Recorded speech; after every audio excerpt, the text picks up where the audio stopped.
3 weeks after Walter's funeral, the morning at Rosie's smelled like old coffee and lemon oil. Emma moved through it the way she always had, an economy of motion learned from long hours and smaller tips, from the habit of keeping things steady because that steadiness was what people trusted. She poured the coffee from Loretta, the chipped pot with the nicked spout, counted 2 sugars into each cup by muscle memory, and stirred 7 times because Walter liked his coffee that way, and because some rituals were a way to keep a person present after they were gone.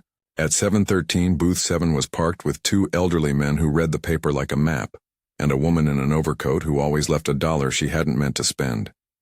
Emma wiped the rail with the same rag she'd used since morning and tucked a stray curl behind her ear. Her hands smelled like steam and cinnamon and something like memory. He had been the kind of regular people notice if they notice anything at all. Walter's white cardigan with the elbow patched by a woman named June. His small, habitual complaint about the city's new streetlights. The model airplane wired to the ceiling of booth 7 with clothespins so it moved when someone opened the door. He'd eaten the same tuna melt on Tuesdays and left the same folded napkins on top of his bill. He'd told stories, short, precise stories about his years as a postal clerk and about a granddaughter who learned to fix radios. He had been patient in his complaints, the sort of man who corrected the waitress when she pronounced a name wrong and then apologized for correcting her. 3 weeks after the funeral, 2 men in suits crossed Rosie's threshold with a different kind of neatness. Their shoes did a little echo on the linoleum. One carried a leather briefcase with a brass buckle. The other held a stack of envelopes like small, angry birds. Emma noticed things like shoes. It was a way she learned people at a glance. The taller man, the one who smelled faintly of cologne that tried to be pine, came to the counter and cleared his throat. "Ms. Mahoney?" he said. Emma kept polishing. "Yeah?" He unfolded himself into something resembling gentleness. "We're from the law firm of Peterson and Hale. I believe you knew Mr. Walter Green." A laugh escaped her by accident, because you named people you knew in your mind until they occupied the empty corners of the place where they used to sit. "Who doesn't know Walter Green?" she said. "He kept us in coffee tabs for months." The lawyer smiled as if this were the kind of memory the law appreciated. He placed an envelope on the counter, and for a moment the diner's chrome and checked linoleum seemed to step aside. Emma's fingers found the edge of the paper. The envelope carried a small hand, Walter's handwriting, slanted and precise, on the outside. She looked up at the lawyer. "He left me, Mr. Green's will is legally binding," the second man said, softer, as if the softness would dress legality in human clothes. "He named you as a beneficiary." They read the will in the kitchenette, among the clatter and the hum of the grill. Walter's handwriting appeared on the page as if it had been folded into his voice, a line that would show up in later quiet moments, as if a small bell had been rung at breakfast. "You earned it by never trying to." Emma felt the words as an ache. She had not cared for Walter to win anything. She had come early some mornings because her shift started late, and Walter liked to be up before sunrise.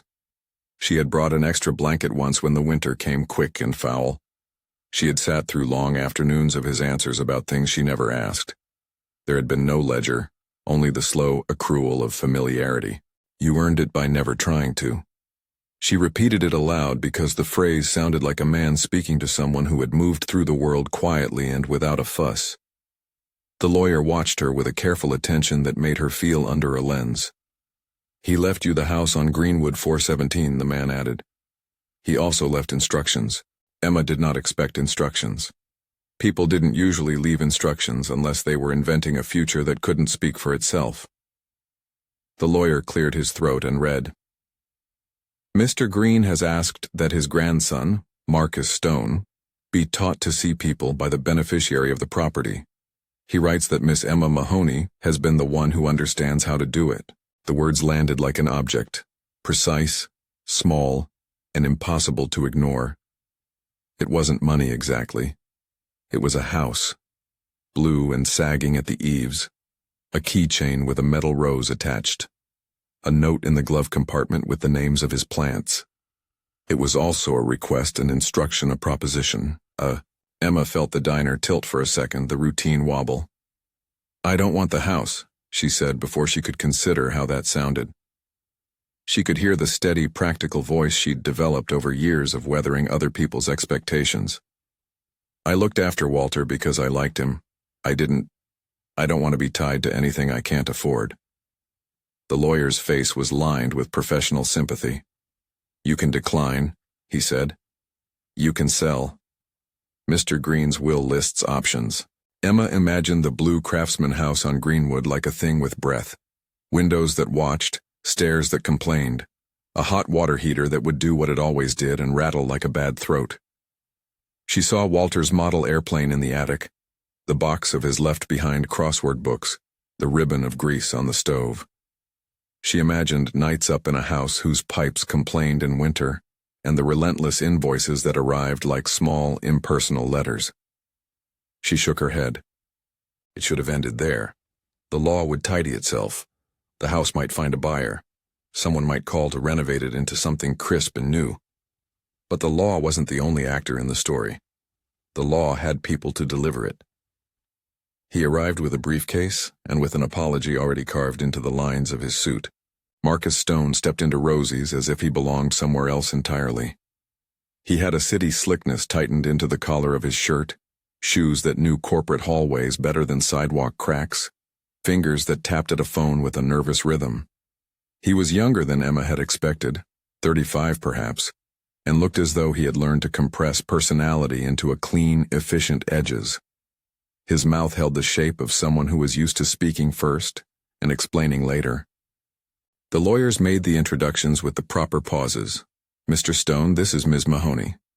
He offered a hand and Emma took it because that was a currency she had always been willing to trade, a handshake for a name. Mr. Stone, she said, I'm sorry for your loss. He inhaled like a man who had rehearsed grief in bullet points. Thank you. Walter meant a lot to me. The pronoun landed thin, as if it were wrapped in distance. He did not sit on booth 7 the way the old men did. He did not seem to know the route to the sugar caddy. He looked at the napkin dispenser as if it might be a relic with instructions. There was an awkwardness, an eddy between them where their expectations met. Marcus had come with lawyers with a will to resolve. Emma had come with coffee rituals and a list of repairs she could name without looking. He spoke in economic terms until he found himself slipping. I want to honor him. I'm here because he wanted you to have the house, and I thought I could do this the right way. Which is? She asked. The tone was not hostility. There was no heat to it, but it had the brittle edge of someone who had learned how to set limits. He hesitated, then let the line fall where it wanted to. At my office, we'd call it due diligence. I need to know the status of the property. Does it need work? Are there liens? Is it rentable? Sellable? The lawyers smiled like people who had rehearsed answers. Those are all options, one of them said. Legally, you may accept the transfer of title, decline it, or ask for a different arrangement. Could be sold, could be rented, Marcus repeated as if he were chewing on the words. He was at sea when conversation slid away from contracts. Emma watched him. She watched the way his gaze skittered across faces when he tried to look without anchoring. She thought of Walter on a gleaming Tuesday, tapping his spoon against porcelain to get Emma's attention. He wanted you to be taught? She asked, soft, because the legal phrasing had a clumsy tenderness to it. Taught to see people. Marcus blushed like a man whose shirt collar matched his color palette. It was in the will, he said. I read it. I know it sounds ridiculous. You're being generous, she said. Or you think you have to be. There was something that passed between them then, a thing like recognition and a thing like miscalculation. Marcus's presence made Emma's life feel under a different kind of light. Her daily rhythms became for him a text to decode. For her, he was someone who arrived and wanted to fix things. Later, alone in the back office where the owner kept the extra ketchup packets and the ledger, Emma unfolded Walter's note again. The handwriting felt like a handshake from the past. There were not many pages. The will was brief, the instructions terse and intentionally personal. Teach him to see people, one line said. Another, shorter, felt almost like a wink. You earned it by never trying to. She smiled at that. People did not leave winks in legal documents often. It made Walter seem in his end like a practical trickster. Marcus took to the house with the eagerness of someone who could make spreadsheets for the grief. He had a gray suit that rustled like a calendar and a method for every problem. He went through the rooms like an auditor, tapping plaster, counting light fixtures, looking under the sink for hidden horrors. At the top of the stairwell, in a small room whose wallpaper had once been bright with clouds, he found the model airplane, its wing cracked, tail dangling like a shoulder with a broken strap. He reached for it and turned it in his hands like a man who handled important artifacts in boardrooms. He ran his thumb along the glue mark and smiled in a way that surprised him, a small, off-handed tenderness. Emma had been watching from the doorway, her apron still on, dust tracing the pattern of her fingers. She felt the house as a body with old injuries. The hot water heater that coughed in the basement and might need replacement. The gutters sagging like tired eyelids. The garden overgrown with stubborn dandelions that had decided they liked it there. There were things to be done, and the price of them was a number that made the voice in her head count pennies. Marcus did not see the numbers the way she did. He saw options. We could renovate, he said, voice moving into a place of plans. We could put in a new hot water heater, update the kitchen, maybe open it as a community space. Walter always wanted people to be seen. Maybe that's what he meant. Emma had not expected that. There was a warmth in the idea. An idea that wasn't about profit or tidy returns, but about making a place where people could come on slow afternoons and sit under a fan and read from the shelf of his old books. She pictured the model airplane hung back up, the dining room turned into a sitting room where the elderly could come and have soup on a Wednesday. It felt, for one small, trembling second, like a continuity of something good. You mean Walter's Corner, she said, the name slipping out almost by itself. Walter had said the phrase once in a sentence that was half joke, half suggestion. Leave the house to someone who will make a corner of it for others. If it was to be called anything, that was the name Walter would have loved. Marcus nodded, the plan blazing for him already. He pulled out his phone and began tapping. We could get grants. There are foundations that fund community spaces. I can call a contractor, see what it would cost to make it safe. Emma's throat tightened. She loved the idea of a corner named for Walter, but she also felt her feet on a floor that might be deeper than she wanted to stand on. She knew the truth about houses. You could inherit a place, but with it came 1,000 small obligations. She pictured evening calls from a landlord, plaster that needed patching, a hot water heater that would rattle at night and cost money when it went. It needs a lot, she said. It's not just paint. The hot water heater. We'll get a quote, Marcus cut in, eager, breathless. I can get 3 quotes, I'll take care of it, let me take care of it.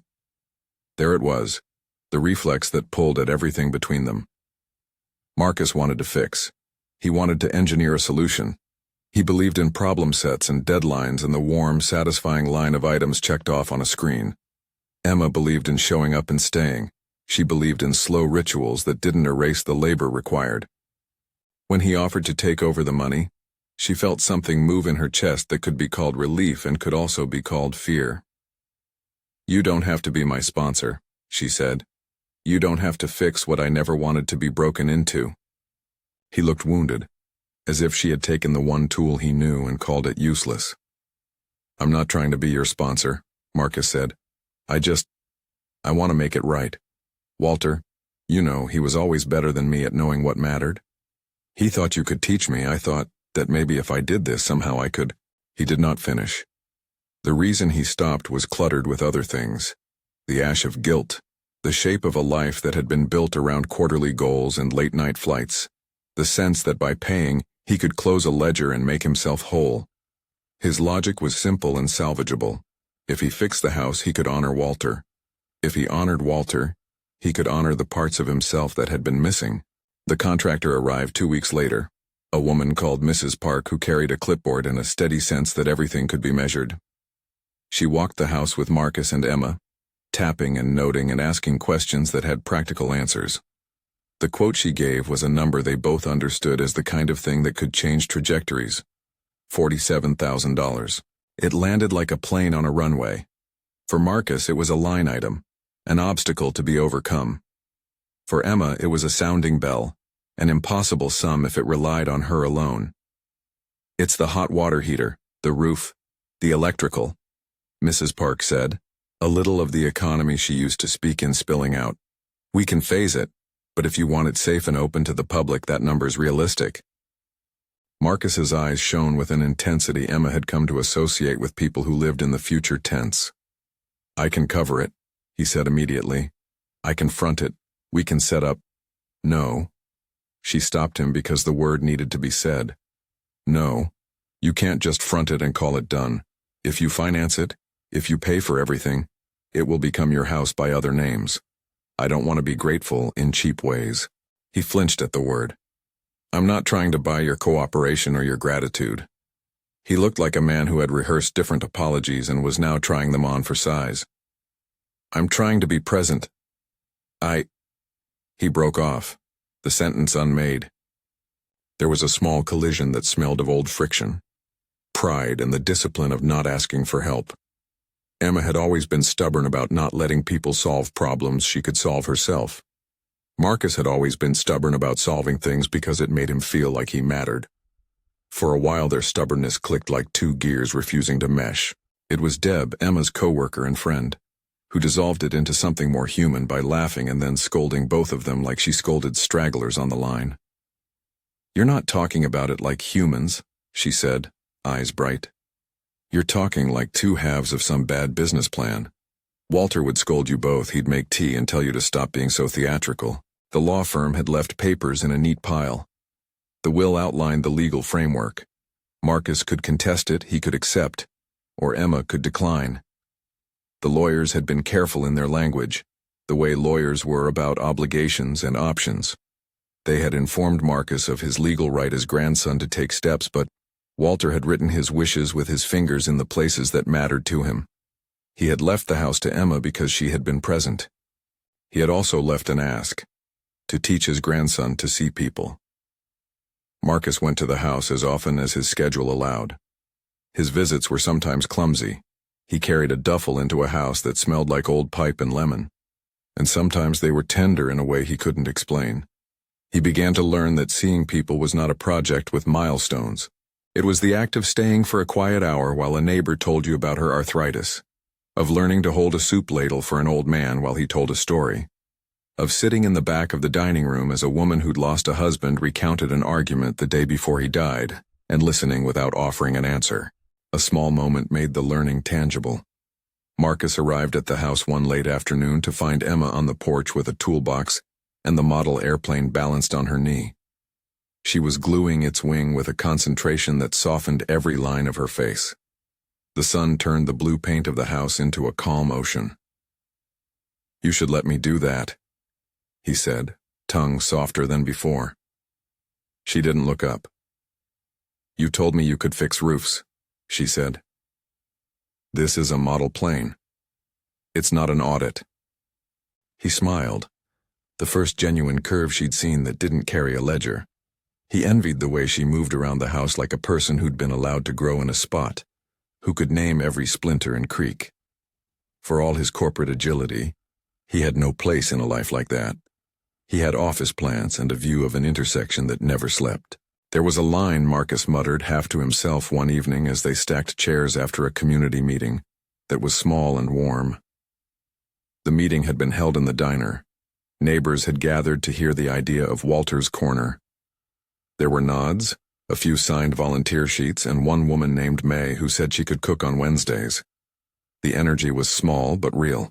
Marcus said it then, the thing the title promised in blunt terms. "I think I want to marry you," he said to Emma in the space between the clatter of the dishwasher and the folding of a table. It was not a polished proposal. It wasn't a ring or a private, dramatic confession. It came as a raw sentence that thrummed with confusion and something that looked like longing.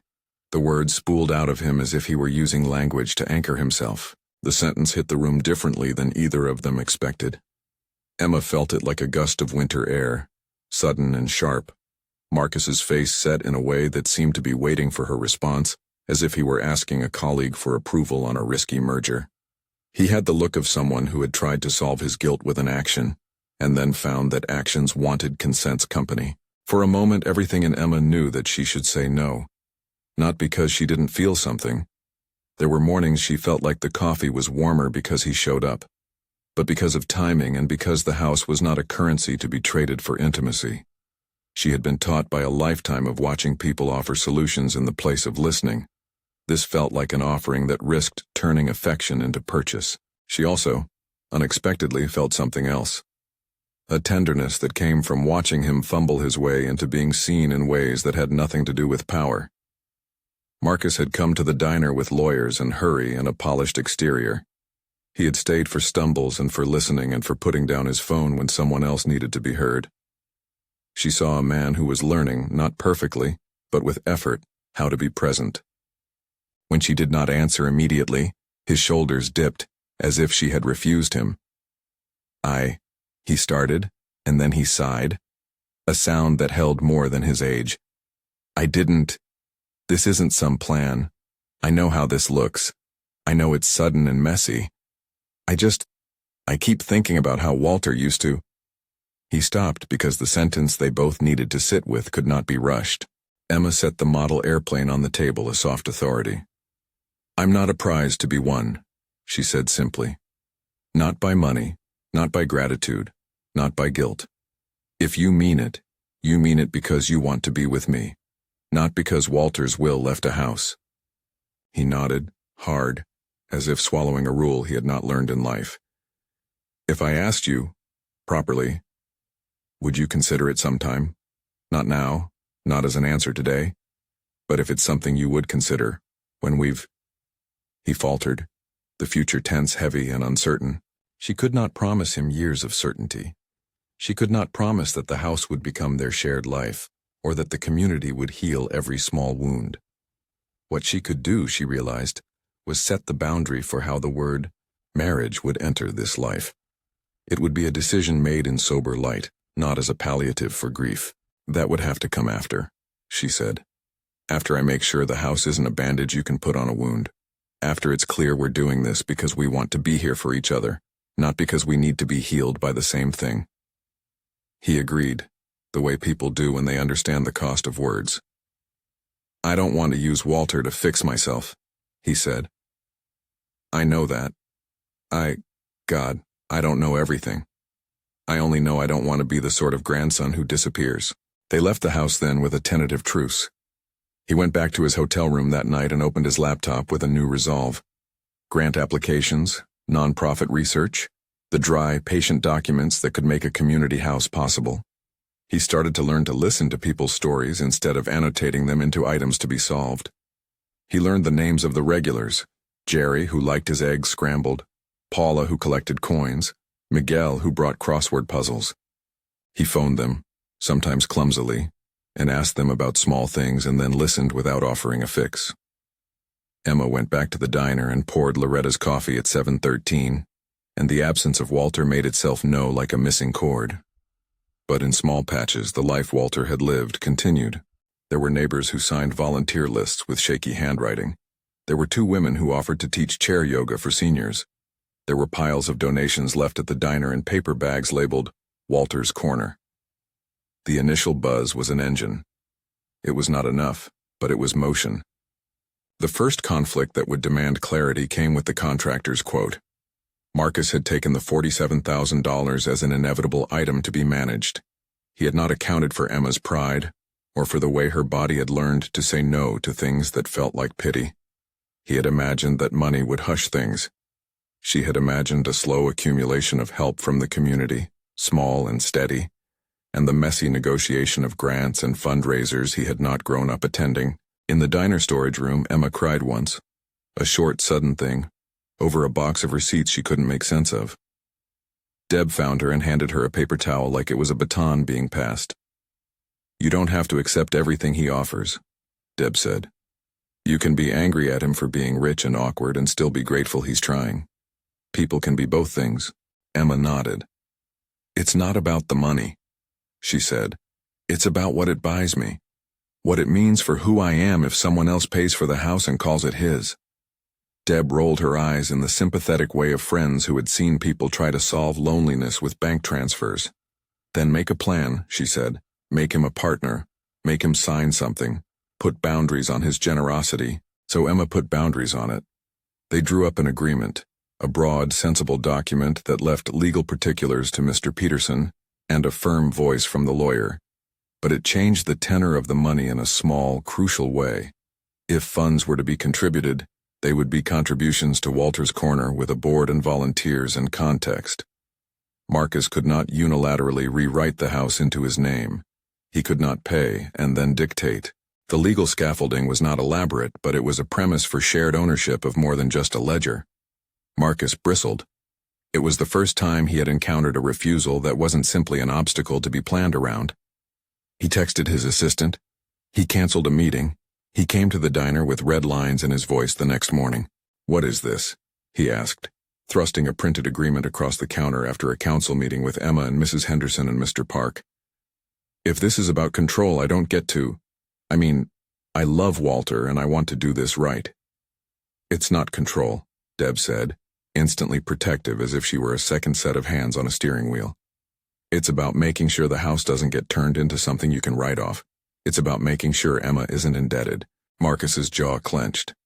He understood indebtedness in the abstract and in his bank statements, but being indebted in ways that mattered took a different tone. "I can work with a board," he said stiffly. What we need," Emma said, clean and tired, "is to know you're here because you want to be here, not because it makes you feel less guilty." He flinched at the word again. It was a small, private admission, and it made his face look more vulnerable than his suit ever had. "You're right," he said quietly. "I am guilty. I am sorry for that. I'm trying to be better than that." Their conversation ended on a thin truce. There were emails and phone calls and meetings that knitted the scenario into something more manageable. Marcus started to learn the local rhythm. The town hall where grant information was given on Wednesdays, the small paper that announced bake sales, the senior center where people liked their bingo cards separated by color. He brought practical help. He found a grant officer who returned a call and showed him how to write a letter that made sense to a foundation's bureaucracy. He made mistakes along the way, like forgetting to ask if volunteers could host a fundraiser at Rosie's without consulting Emma first. Each mistake was a small bruise applied to the bright conviction of his first approach. Emma watched him change in increments. He showed up at a neighbor's potluck and sat with his phone face down. He learned to hold his tongue when someone told him a story he didn't know how to fix. He swept the porch one afternoon with an energy that was both awkward and sincere. People began to see the change. Whether they trusted it remained an open question. The model airplane, mended and rebalanced, hung again from the beam in booth 7. Its wing was fixed with careful glue and a strip of blue tape that gleamed under the diner's fluorescent lights. It turned slowly when the door opened and a draft moved through the room. A small, amusing reminder that things could be repaired without erasing the past.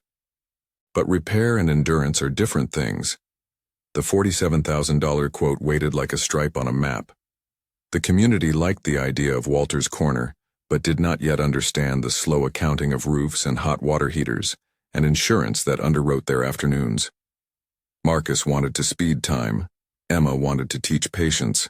Their rhythms were out of step. On a night when rain came hard and the streetlights threw bars of light on the diner's windows, Emma walked home under an umbrella, whose ribs were bent in a way she couldn't afford to fix. Her hands smelled like coffee grounds and wax. She thought about Walter's note, about the phrase "you earned it by never trying to," and she thought about what she had learned. That earning was not always a transaction. Sometimes it was a practice. She wondered if Marcus could learn that too. He was learning in his own way. After the argument about money, he stopped making decisions alone. He began to ask questions he had never asked before. What did people need? How could he make decisions without deciding for others? He started to make small sacrifices that meant more than checks. He took a half day to sit in a volunteer shift at the center. He came to the potluck with nothing to pitch but his presence, and he asked to be corrected when he misstepped.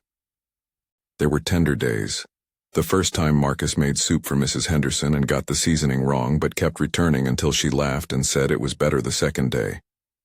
There were clumsy days, when he announced a fundraiser without permission and had to apologize for being impulsive. He apologized like a man learning to see the weight of words. The story was not yet neat. The community had momentum but not the funds.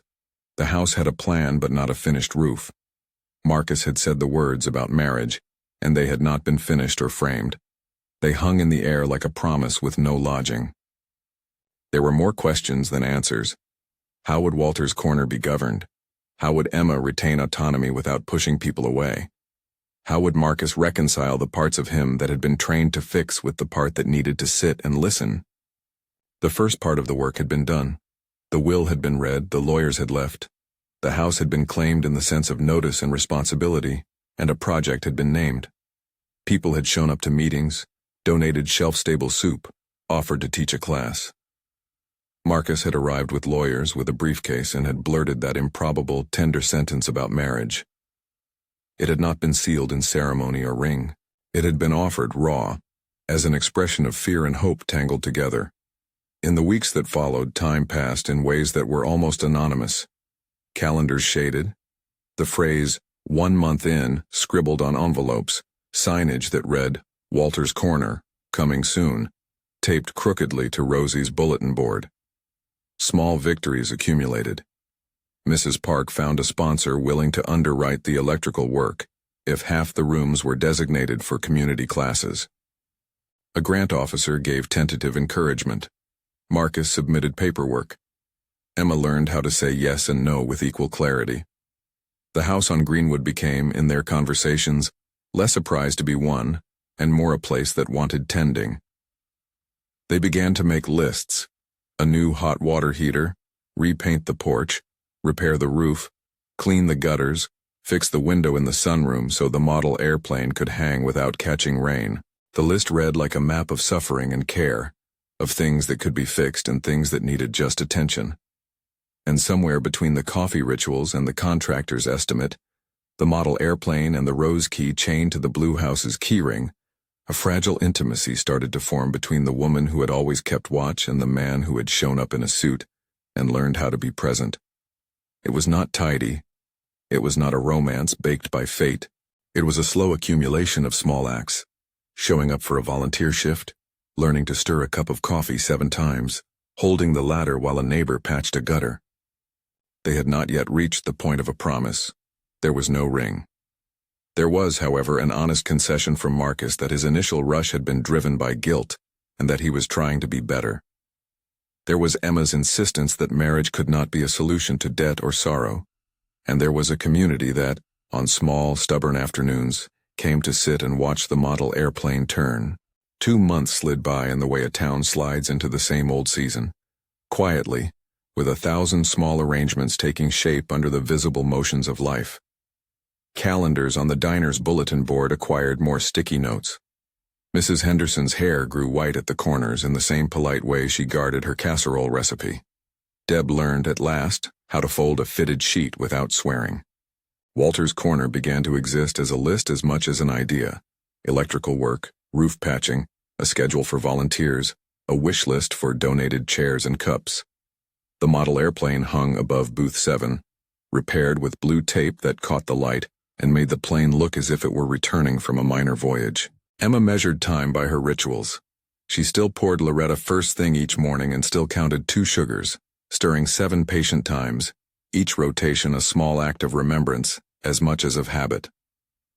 At 7:13, booth 7 filled with regulars who read the paper like it contained the town's answers. On certain mornings, Marcus slid into the seat opposite her and set his phone face down. It hadn't started as an ease. It had started as an intention. He came to sit, to listen, to learn to be quiet where silence mattered. The house on Greenwood changed in increments.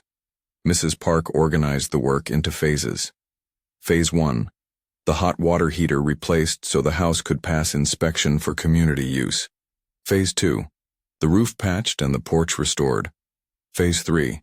Electrical updates and a basic accessibility ramp. The $47,000 estimate remained a stubborn headline. but it had become something with edges and plans rather than a single crushing number. Grants were a slow argument. Foundations required applications that read like small novels, and sometimes the answer was a form letter or nothing at all. Marcus learnt the bureaucratic grammar the hard way. A call that went to voicemail, a grant officer who asked for financial projections, a spreadsheet that refused to be consoling. He also learned names.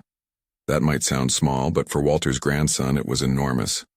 He learned that Jerry liked his eggs scrambled soft and that Paula kept a jar of coins labeled rainy days, and that Miguel, who always left with a crossword tucked under his arm, hated onions in his soup. He learned the cadence of listening, not interrupting a story to give advice, letting someone finish a memory before asking what mattered to them about it. Being content sometimes to simply be present with the pause between sentences. Emma watched the learning like a slow sunrise. There were days when she felt he had earned nothing, and days she felt the world tilt because he did something small and true. A forgotten errand done without being asked, a pot of soup carried in rain. There remained a reserve in her, a protective line drawn by decades of needing to keep her life intact. She was not naive about the ways money could be used like a wedge or a seal. The first larger test came in the shape of a letter with corporate letterhead. Marcus had called a local bank contact, someone his office had once partnered with on a civic grant, and the bank had offered a sponsorship. The check covered a large portion of the hot water heater and roof work, an amount that made Mrs. Park look relieved in a way that suggested evenings of sleep would be softer. The bank's community director wanted to be named on the welcome plaque. They wanted a small framed logo in the receiving room. They wanted a list of Walter's Corner programs approved in advance. Marcus saw it as a practical win. Emma saw the logo and felt a twinge the way someone feels a cold draft through a favorite sweater. "It's not control," Marcus said the first time he laid the sponsorship proposal down on the worn table in the house's dining room. He had printed the bank's suggested language in neat columns. The logo in crisp color seemed to glow like a coin in the center of the page. "They're offering the funds for the roof and the water heater. They want minimal branding. It'll help us open sooner." Emma's fingers stroked the rose key on the ring he had given her to sit on the table that day. The rose Walter's weathered and small. "What kind of branding?" she asked. The word made the house feel a little less like a place than a product.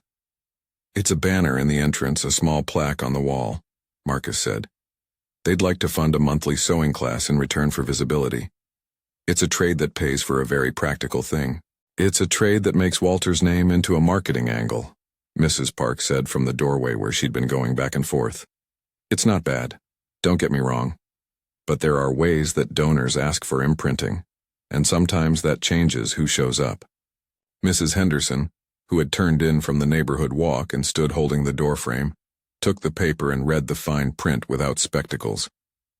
"I don't mind a name on a plaque," she said in the blunt way of a woman who had lived through city councils and odd votes. "But I don't want plastics and logos if it makes the place less warm." Marcus watched the conversation curl and fold into itself. He had thought of money as a lever to lift obstacles. He was learning painfully that it could also be a wedge. He learned, too, that Emma felt a kind of protectiveness against anything that affordable pressure might adopt as a permanent fixture in a fragile, tender space. "Let's ask for a way to limit branding," Marcus offered a little too quickly. "A 1-year mention, nothing more. We'll make it clear in the agreement that decisions about programming rest with the board." "That's the point," Emma said, "that it rests with the board. You can't sign things without the board's approval, Marcus." He ought to have known that. He had been briefed on nonprofit governance in the haste of planning, but he hadn't. He'd taken the bank director's friendly voice as permission to act on what he saw as a logistical imperative. He'd written a counter-proposal and sent it, and in the urgency of it had forgotten the slow, communal ways Emma and the neighbors wanted their space to grow. The neighborhood meeting that night at the diner turned brisker than anyone expected. People spoke in ways that made Marcus feel like a man under a microscope. He hadn't meant to alienate them. He had meant to make something happen quickly, to build momentum. Momentum, they reminded him, was not the same as consent. "You always do this," Deb said later to him at the counter, softer now that the meeting had thawed into coffee and conversation. You were raised to solve. You think fixes are love. They're not the same. Marcus sat with that, the warmth of the diner counter seeping through the cardboard of his coffee cup. I don't want to control it, he said. The words felt thinner than he wished. He meant them. He had to learn the sound of them being true. For a week after the meeting, he drove the road to Greenwood with a rigid sort of apology in his chest. He showed up at potlucks with containers wrapped in tin foil, a symbol more than anything, an offer of presence rather than authority. He learned to put a hand on an arm and say little. He took minutes at meetings. He brought a small thermos of coffee for the volunteers and learned to make the coffee taste passable. He listened to stories about measles outbreaks from 60 years back. He listened when Paula told him about a coin she once found under a park bench and kept for luck. He began to understand that the small, ordinary things were the scaffolding of trust. Then he made a mistake big enough that it cut. He arranged a corporate volunteer day without the board's prior approval. It was not malicious.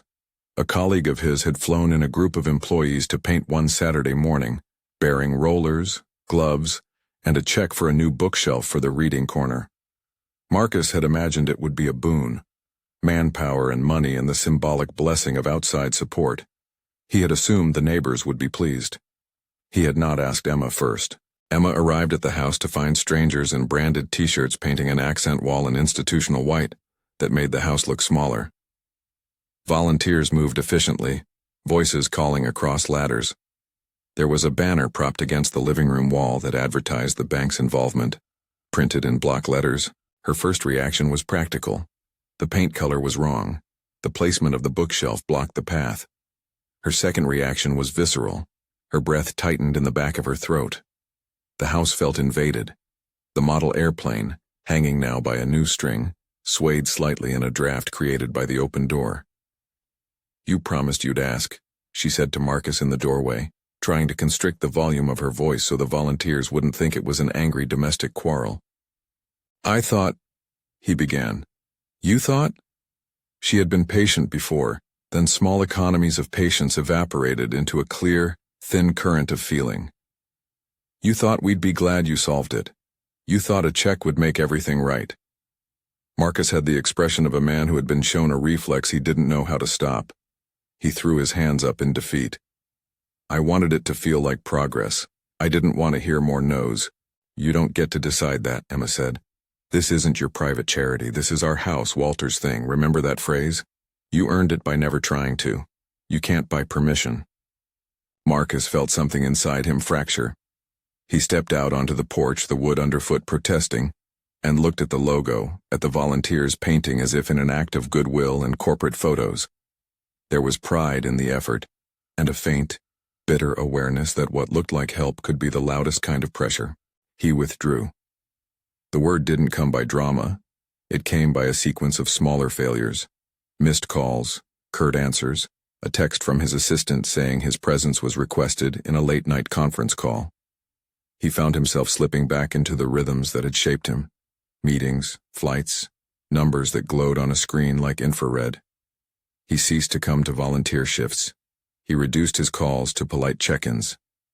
He watched Emma on the porch as if through glass. For Emma, his withdrawal felt like abandonment and relief in the same breath.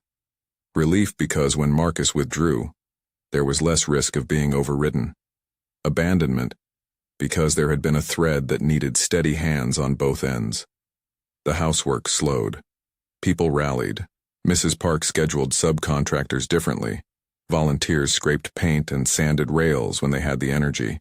But in the hush of his absence, there was a gap of something that couldn't be filled by elbow grease alone. Marcus's absence turned out to be a necessary, humbling thing. On a business trip, he sat in an airport bar watching flights take off he didn't have the energy to catch. He thought about his life measured in to-do lists and returns on investment, and he felt a loneliness that had teeth. He thought about Walter's handwriting in the envelope he'd first been handed in Rosie's kitchen. You earned it by never trying to. Marcus flipped the sentence in his head until he felt the soft calculus of it. He went back to his office 3 days later and printed a letter he had never been sure how to write. He didn't send it instantly. He carried it around in his briefcase and slept on the shape of the words until he knew they were honest. Then he walked into a glassed corner office and gave it to his manager in the way a tool was passed at a tradesman's bench. The letter said he needed to step back from his executive duties. It said he wanted to take a leave of absence at first to tend to Walter's corner, and to learn the softer human practices his calendar had never allowed for. It offered a transition plan. It suggested he would be available as a consultant for the firm's nonprofit accounts 1 day a week. It was practical, not theatrical. He asked for only the flexibility to become the kind of person he realized he had been missing. His manager's face did not fold into applause. It folded into 1,000 possible concerns. There was worry about projects, about clients, about metrics. But there was space too, a human comprehension of a person whose priorities had shifted. They negotiated. Marcus left not with fireworks of resignation but with a soft, purposeful pivot. He would move to a consulting role. He would keep some of his income. And he would free time for Walter's corner. It was not martyrdom. It was choice. When he told Emma, the way he did it was both awkward and deliberate. They met at the diner at 7:13, booth 7 exactly as always, and Loretta steamed hot in the pot between them. He folded his hands on the worn laminate. "I spoke to Phil today," he said. He wasn't thrilled about it. He asked a lot of practical questions. "I'm not leaving in flames. I've proposed a transition to consulting. I'll still do work, but I'll be around." Emma watched the man in his plainness, the change that was not solved by money but expressed through the subtraction of time spent elsewhere. "What does that mean for this?" she asked, cautious. "It means I'll be here more, and that I want to make sure any money I bring in is structured through Walter's Corners board," he said. "I want to sign whatever legal safeguards we need, and I want to ask permission before I do anything else." It sounded finally like a rhythm she could respond to. It sounded like someone who had moved from offering to buy the house, and all the things inside, to offering his presence as a consistent thing. Emma felt something in her chest relearn how to trust a slow, honest thing. They negotiated paperwork. Mr. Peterson drafted a simple memorandum that made donations conditional on board approval and institutionalized volunteer governance for the house. The bank sponsorship was reframed to a smaller, time-limited grant rather than an open-ended naming right. Legalities were not extinguished but ordered, like tools put back into a box. Marcus paid into an escrow account to cover Phase 1 so contractors could begin. But the money had strings. It funded specific items and was designated as charitable donations to be overseen by a board including Emma, Mrs. Park, and 2 neighbors. No single person could make unilateral choices. Once the rules were set and understood, the work resumed with a velocity that felt, to outsider eyes, miraculous. The hot water heater, an old, wheezy thing that had haunted the house with its rattling complaints, was replaced by a modern unit that hummed in a grateful, quiet voice. The roof patched, the porch sanded and painted a forgiving white. A ramperized the front steps, blossoms in window boxes planted by volunteers who loved the garden as if it were their own. The model airplane had a new place above an accessible reading nook, and the echo of small feet on the floor became a regular part of the afternoon. There were setbacks. A delivery of donated chairs arrived with several broken backs and had to be returned. A grant application was denied with a short, impersonal note. The local paper ran a cautious, helpful piece on the corner and accidentally published the wrong date for a fundraiser, causing an afternoon where a crowd expected to be present and found an empty room. Each misstep required apology and repair. Emily calling a donor, Marcus standing in the rain making phone calls, Deb baking an emergency tray of cinnamon rolls to placate the crowd. Progress felt like a string of small, honest recoveries rather than an accelerant. Emma noticed the difference in Marcus in small things. He learned to stir a cup 7 times without checking his email between, a little ritual he kept even when his hands trembled with cold or fatigue. He arrived to volunteer shifts with a thermos of coffee for everyone, and wore the same plain work gloves that dirtied his sleeves in a way that made him look, somehow, more human. He sat more often in the back of the dining room and let others take the floor. He asked questions that did not contain an answer. The change was not immaculate. He still flinched when things were not fixed in a single sweep, but he apologized when he misstepped and then changed his behavior. A low, honest night came in late autumn when rain fell like small apologies and the town was shiny with wetness. They had scheduled the first major fundraiser, a potluck, and a small silent auction at Rosie's meant to raise the final piece of Phase 1. Local farmers donated pies. A traveling musician offered an hour of songs for a small fee. A neighbor donated a handmade quilt. The evening had a warmth that made the diner smell like cinnamon and thrift store perfume. People laughed, clapped, and told stories about Walter that made his name feel like a presence rather than an absence. Halfway through, a dispute about the previewing of auction items, one of Marcus's assistants had posted pictures on social media, hyping a corporate sponsor, spun into an argument that reminded Emma of the time Marcus had brought volunteers. It wasn't the pictures themselves. It was the tone, the feeling that something private had been shaved into a public advertisement. Emma excused herself and pushed through the back alley into the rain, needing the air to think. Marcus found her there under the diner's back awning, rain beating on his jacket like a rash he couldn't ignore. "You left earlier," she said without looking at him. "I know." He sounded small. He paused, the sentence gathering then spilling. "I thought I was doing good. I thought if I gave enough, if I was present enough in the right ways, you'd see that I'd changed." Emma turned to him, rain stroking her hair. "You don't get to set the terms of how I see you," she said. "You earn that by being steady, by listening, not by playing hero at the 11th hour." He nodded as if she had struck him with something not hostile, but true. "I don't want to be somebody who ruins things by being clumsy," he said. "I don't want to be the one who makes a charity feel like a marketing war." "Then don't be," she said. "Be here. Stay." He did something then he hadn't done in months. He told her he loved Walter, that his grief had been a messy, untrained thing that made him reach for tools that were the only ones he had. He said plainly that being there had shown him his life should have room for other things. He said he wanted to be a different person, and that it would take more than money to make that true. It was a small, necessary confession. He did not ask for rewards. He asked only for her to hold him accountable and to allow him to prove himself over time. Winter whitened in slow flakes after that.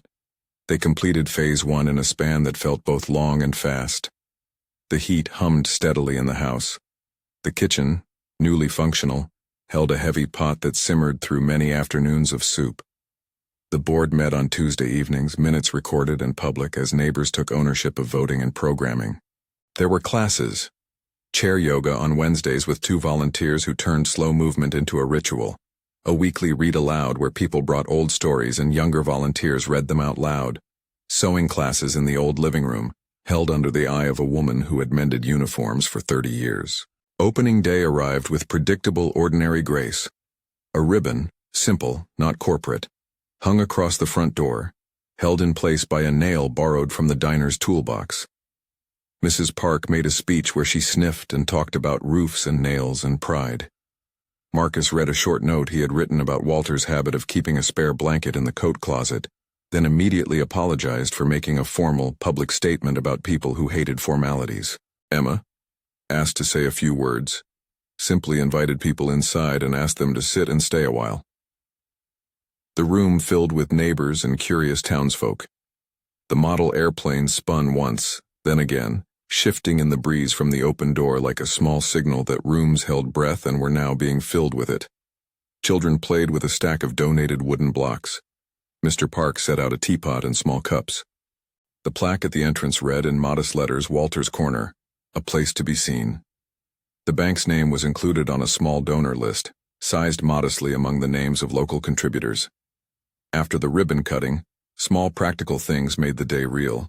A line of people signing up to volunteer, someone asking about the schedule for chair yoga, a woman asking if she could bring her knitting group on Monday afternoons. For a few hours the house hummed like a well-tuned instrument. After the guests left and the chairs were stacked, Marcus and Emma sat in the newly painted living room on mismatched chairs and let the quiet settle. They had been unglued and re-knit so many times that neither felt like he or she could trust the fabric without testing it. "You stuck around," Emma said, watching Marcus twine his thumb with the metal rose of the keychain like a private habit. "I did," he said. I stopped thinking if I could fix everything at once.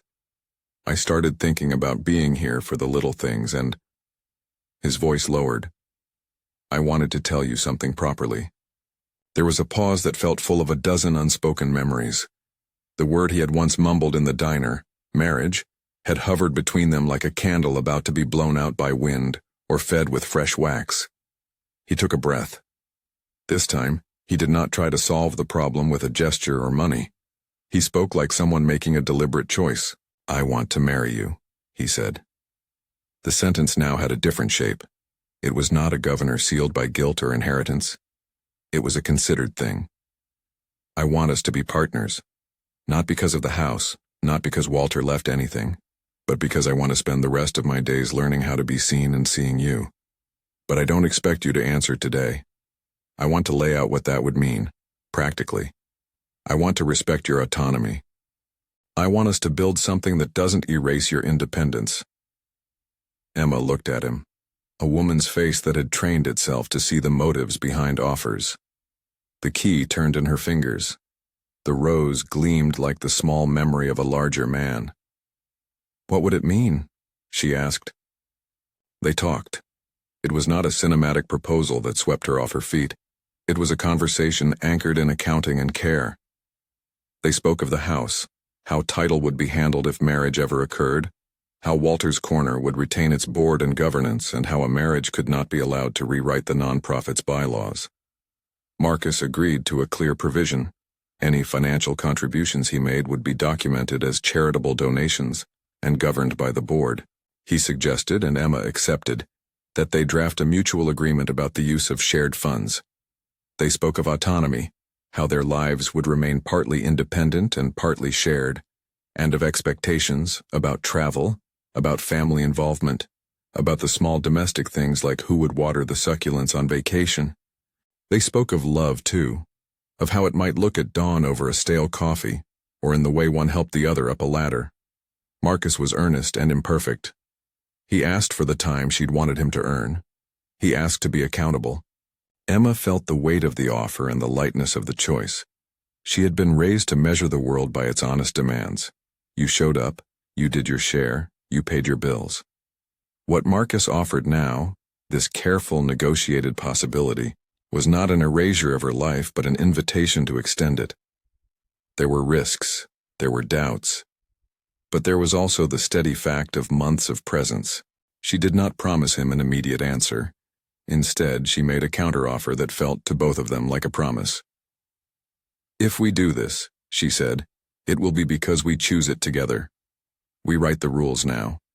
Not because we need them forever, but because we want to practice fairness. You will not use Walter's Corner as the currency for a personal life. We will build our life together and the community side by side. We will ask people to hold us accountable. He accepted. He accepted her conditions, the legal scaffolding, the honest provision of time. They set a slow timetable, a year for engagement at least, time to see whether they measured up to the promises they made to themselves and to the community. It was pragmatic and tender, a decision to pledge intention rather than enact it at once. Winter gave way to early spring. The community calendar filled with classes and guests. The dining room smelled of fresh paint and stew and the little lingering breath of people who had told their stories to each other and, in telling, had made themselves known. The hot water heater hummed like a reliable old friend. The model airplane turned lazily above booth 7 when a breeze from the open door moved through the room. Marcus made a different professional choice that spring. He began consulting part-time for his old firm. The arrangement allowed him to keep an income but to be at Walter's Corner for key meetings and volunteer hours. He had a practical role on the board, not as an overlord but as someone who could handle spreadsheets and grant proposals. He used his talent for organized things to help the community rather than to dominate it. He learned to write grant language that honored local voices, to translate someone's oral history into a paragraph the foundations might read, and, crucially, to make sure the paragraph included the names of the volunteers and the elders who would run programs. Emma watched the man change in the slow calculus of habit. He still made mistakes. He still sometimes reached for the old reflex to fix. But he would now walk away from a situation and ask if that was control rather than care. His apologies began to sound less like rehearsed phrases and more like small rural truths. Their romance, if that word fit, grew out of routine the way a vine grows up a trellis. Morning coffee at booth 7, always 2 sugars and 7 stirs for Walter's likeness, became their private liturgy. Marcus learned to make a better tuna melt after a few disasters.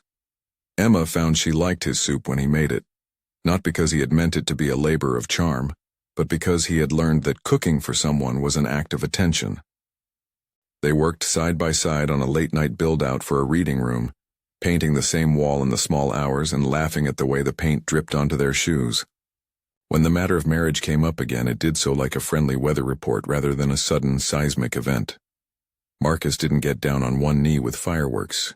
Instead, one damp early spring evening, after a community board meeting that had gone late and ended with pots of tea and earnest conversation about summer programming, he sat with Emma at the kitchen table in the house on Greenwood.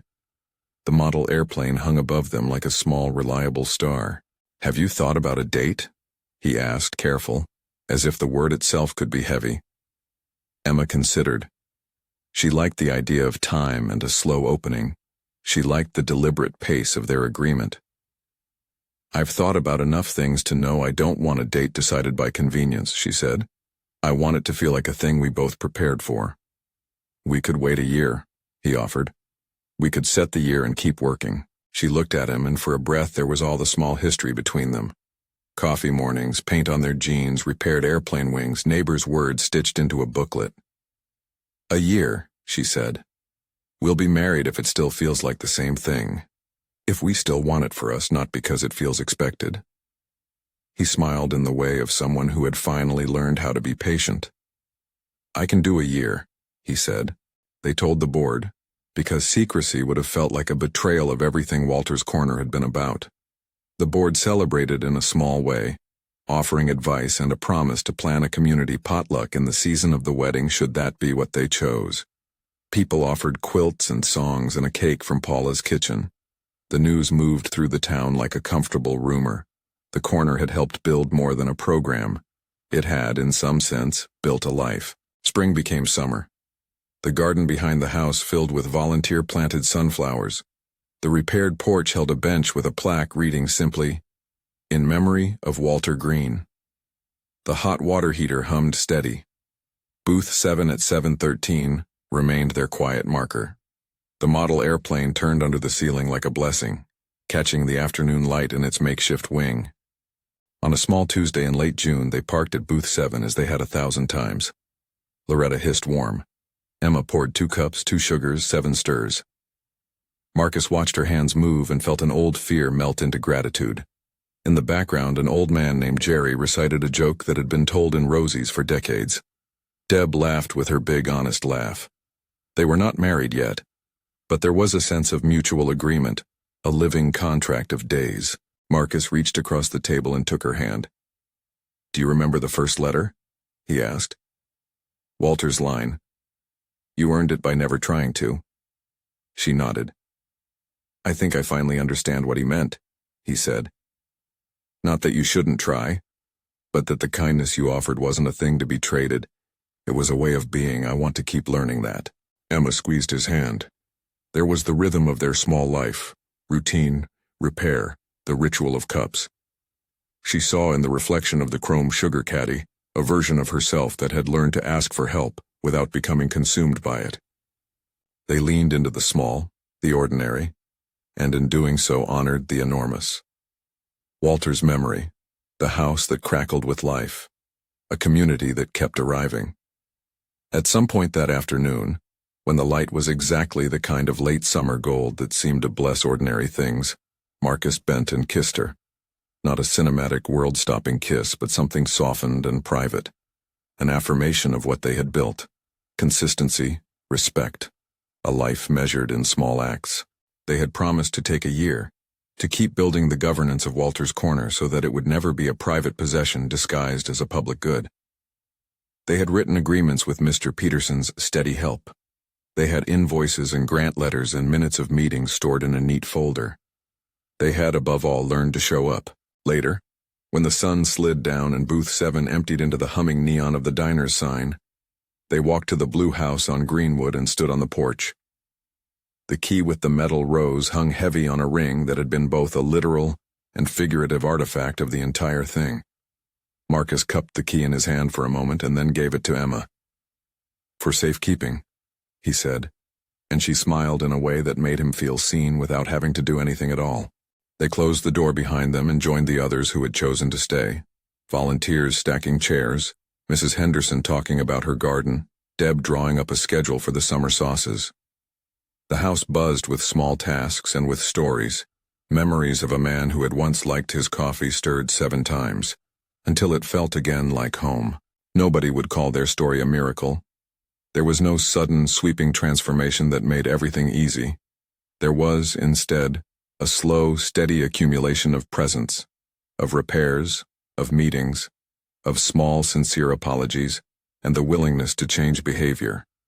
They kept the coffee ritual and the boat of a model airplane turning above them, and they learned to handle money and law with humility and with paperwork that grounded generosity and governance. In the soft heat of late afternoon, with the house smelling faintly of lemon oil and paint, they kissed again, brief and careful, and then went back to work, putting out a sign for a Sunday story hour, scribbling notes, making a list of people to call about chairs. Outside, booth 7 waited, a small island of routine at 713, steady as the passage of seasons. Inside, Walter's Corner hummed with the low music of a community that had learned to show up, to accept help without selling themselves, and to make choices together. When the evening wound down, Marcus held Emma's hand as they walked back toward the diner. He did not have a plan to save the world. He had, instead, an intention: to keep choosing a life in which he was accountable, to keep sitting in the back of the room when someone needed the floor, to keep learning the small art of being present. He had the pragmatic paperwork to prove he would not unilaterally turn Walter's legacy into something else. He had the patience to wait the year. Emma had the life she had always defended, steady, sometimes lonely, often fragile. She had also now someone beside her who had chosen to realign his life to be part of it. In the diner's glow, as Loretta quieted and the town's small wind sighed in the alleys, they took their coffee and stirred 7 times together.